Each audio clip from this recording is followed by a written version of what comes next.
is what I love. The past few days have been the battle of the bars. Give me music. That's all I want. You know, it's nice to see people diss people on video and the memes and all that kind of stuff. But for the most part, just show me the music. For the people out there who have no idea what's going on, I am not going to complete the history, man. I've been talking about this for the past few days, and it's been crazy. Now, you guys can go check out some of my older videos if you really want to know what's going on. I have some links in the description, but for the most part, the Game and Meek Mill are beefing right now. Dropped his diss track the other day. Game responds today, and I'm not going to lie, it's pretty good. It's some good stuff, man. Now, if you guys want to hear that, I'll have a link in the description. You guys can go check that out. Go check it. Let me know what you guys think about it. And leave a comment here. I want you guys to comment here and let me know what you guys think about it after you listen to it. Make sure you guys do that, all right? From public perception, not saying my perception, all right? From public perception, the Game was looking like a little wussy the way he came at Meek. I mean, at first, he was looking pretty strong, right? But my observation of seeing what everyone else was saying, the Game started to look a little bit weak because the Game just kept coming at Meek. And especially after Meek already dropped the track, the Game just kept coming with memes. But finally, the Game responds with bars. And we're going to dive straight into those. And you got to respect that, man.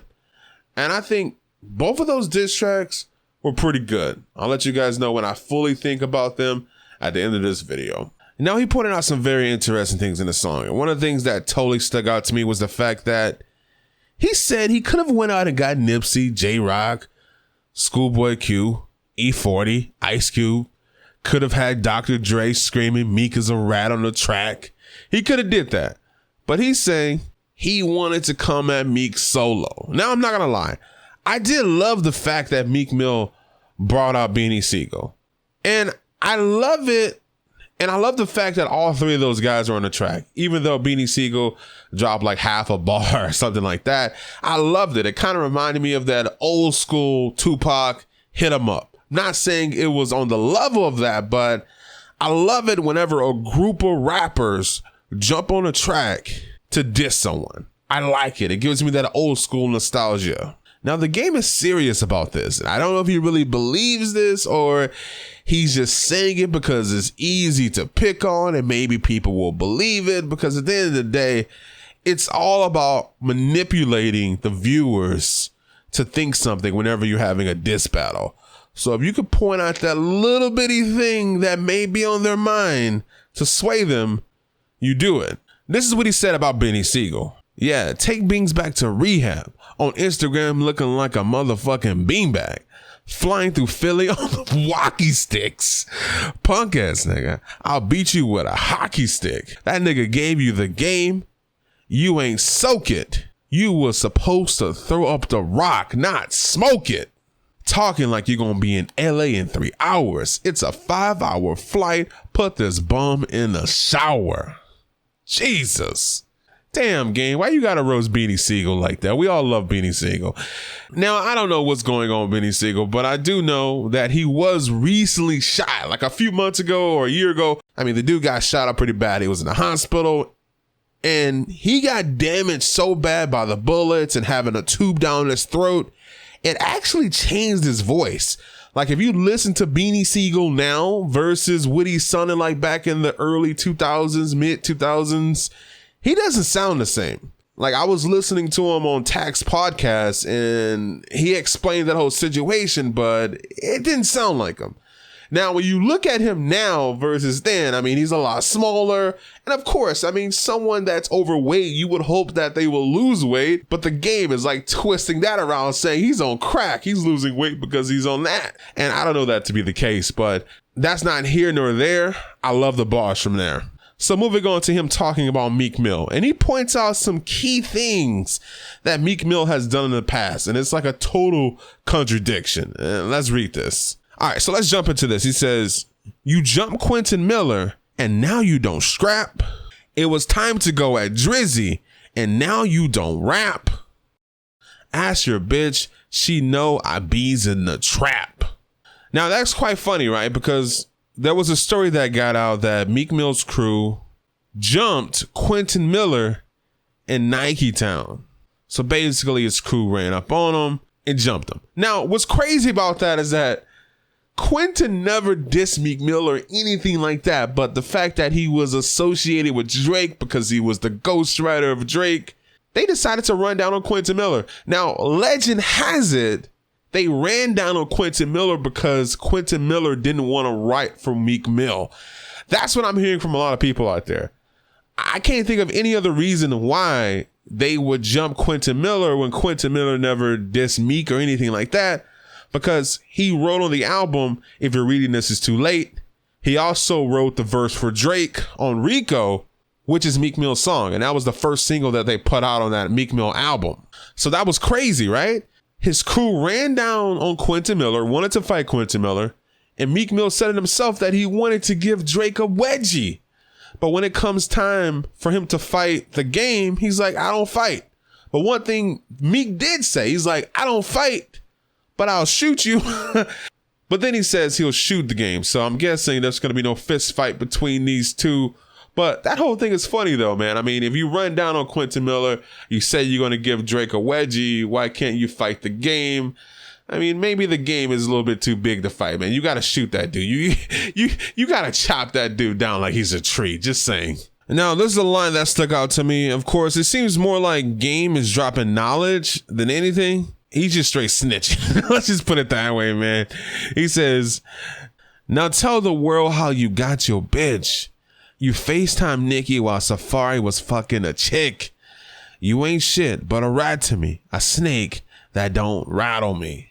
Now that's crazy right there, right? If you're telling me that Meek stole Nicki because he snitched on Safari, that's crazy, man. I mean, look, you got to be able to steal a girl on your own merit. I mean, why are you going to be snitching on another man to take his girl? Like, you get no respect from me, but if you could take a girl with your own style without having to put the guy down and snitch, I respect that. But man, I can't respect someone that caught the guy doing something and you run to the girl like, look, he's doing this. He was kissing this girl. You should talk to me. Like, if Meek really did that, that's crazy. Now, this really stuck out to me. I'm going to touch on a few of these. This is what he says. The louder you scream, the whacker the verse. We all know Meek Mill likes to scream on his verses, right? I put that Dick Chaser logo on the back of your hearse. They say the meek shall inherit the earth. That's actually words from the Bible right there. Crazy. A meek is someone that is humble, that is submissive. Now, this ties in because he then says, I went and dug your ass up because Drizzy buried you first. So he's saying Drizzy killed him summer 2015. Then he says, and why you trying to pick on Wale? You told me you don't fuck with Rose. That's dropping some gems right there. If that's really true that Meek Mill and Rose's relationship is fake, they're presenting their relationship to be real, that they're boys and this and that. I mean, they're presenting that whole Cash Money thing that was going on. You know, in Cash Money, when you were seeing Lil Wayne and Baby, everyone's having a fun, showing they love each other. But behind closed doors, they're really beefing over money. So that's crazy if that's really going on. And YG can't give you a pass. I add 20 to 40s. Put them 60s on your ass. He's saying that YG cannot convince him to give you a pass in LA. That has to be disrespectful to YG. I mean, that's like, he's straight up undercutting YG right now. Like, I bet YG's sitting there like, damn, bro, like, why you gotta say my name? I don't think YG even wanted his name mentioned in this right here, because he's basically saying, look, YG has no power on letting you in LA and giving you a pass. I run this.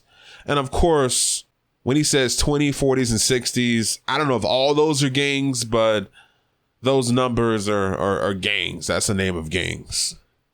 At least I think the 40s and 60s are. All right, so let's wrap this up. Now, he did touch on the whole Omelly situation, and he roasted Omelly, man. He told everyone Omelly is not the answer. But anyway, we're going to talk about like what I thought about this record and all that kind of stuff. I thought it was good, man. I felt like the game dropped a bunch of gems that maybe we didn't know. And he also touched on a bunch of things that we kind of knew about, such as Meek Mill saying he's not a fighter. But then again, last year you wanted to fight Drake and you also had Quentin Miller beat up. So are you a fighter or are you not a fighter? Because a few days ago you told us you weren't a fighter. A few months to a year ago, you beat up someone and you wanted to fight someone. So what is it? Either you are or you're not. I felt like with this diss track, the game dropped knowledge. Now, this is what I don't understand, right? This is what I don't understand. I mean, the game is like crying about Meek Mill snitching. I mean, wouldn't you consider that snitching if he's pointing out the fact that Meek Mill got Nicki because he snitched on Safari? I mean, that's something we didn't know. So that's basically snitching. If you're telling someone something that they don't know, and it's something that's just an industry thing, or maybe they knew about it, that's snitching. So I don't know. It's weird, man. It's like rappers like to pick and choose what's snitching and what's not snitching. I thought this was a great diss just for the simple fact that I felt like the game was spitting a lot of facts. Some reason, like when I hear the Meek Mill diss, he's just saying like what he's gonna do to him. It doesn't really feel like he's spitting facts. You get what I'm saying here? Like when you're ragging on someone or you're in a diss battle, you want to see them trying to hit each other where it hurts, like they're spitting facts. And it just felt like the game was definitely doing that. You guys let me know what you think about this in the comment section. I don't know like where I rate this, meaning that I don't know if it's 1-1, 2-1. Like I don't know yet. I got to see what Meek Mill is going to respond to. But what I will say is this. When it comes down to the whole thing, the social media thing, the memes and all that stupid stuff, and you know what, this is what I'm going to do. I'm going to say it's 1-1 right now. I'm going to say it's 1-1. And the reason I'll say it's 1-1 is because the game was looking real lame when he was posting all those memes and stuff, but then he actually responded to Meek. So I'm going to say it's 1-1. We'll see where it goes from here. Hopefully we'll get another track from these two. And that's probably going to decide the winner, man. Who has the best track? Anyway, I love you guys. Let me know what you think about this in the comment section below. I'm out. What do you guys rank this, man? Is it 2-1? Is it 1-1? Is it 2-0? Like, what are you guys looking at? Who's winning?